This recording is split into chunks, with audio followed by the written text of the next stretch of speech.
ବାଲେଶ୍ୱର ଜିଲ୍ଲା ନୀଳଗିରି ଅଞ୍ଚଳର କୁଲଡିହା ଅଭୟାରଣ୍ୟରେ ପୁଣି ଥରେ ବାଘୁଣୀ ଆକ୍ରମଣ ଘଟଣା ସାମ୍ନାକୁ ଆସିଛି। ବଳଦ ଖୋଜିବାକୁ ଜଙ୍ଗଲ ଭିତରକୁ ଯାଇଥିବା ଜଣେ ଯୁବକଙ୍କ ଉପରେ ମହାବଳ ବାଘୁଣୀ ଯମୁନା ଅତର୍କିତ ଭାବେ ଆକ୍ରମଣ କରିଥିବା ଅଭିଯୋଗ ହୋଇଛି। ଆକ୍ରମଣରେ ଯୁବକ ଆହତ ହୋଇ ନୀଳଗିରି ଚିକିତ୍ସାଳୟରେ ଚିକିତ୍ସାଧୀନ ରହିଥିବା ସୂଚନା ମିଳିଛି। ତେବେ କୁଲଡିହା ଅଭୟାରଣ୍ୟ ବାଲେଶ୍ୱର ଜିଲ୍ଲାର ଏକ ପ୍ରମୁଖ ବନ୍ୟଜନ୍ତୁ ଅଞ୍ଚଳ ଭାବେ ପରିଚିତ, କିନ୍ତୁ ସେଠାରେ ଏଭଳି ଏକ ଘଟଣା ଦେଖିବାକୁ ମିଳିବା ପରେ ଲୋକଙ୍କ ମନରେ ଭୟ ଉଠିଛି।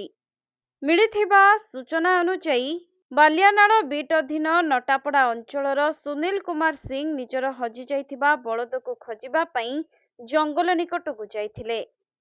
ହେଲେ ସେହି ସମୟରେ ମହାବଳ ବାଘୁଣୀ ଯମୁନା ତାଙ୍କ ଉପରେ ହଠାତ୍ ଆକ୍ରମଣ କରିଥିଲା।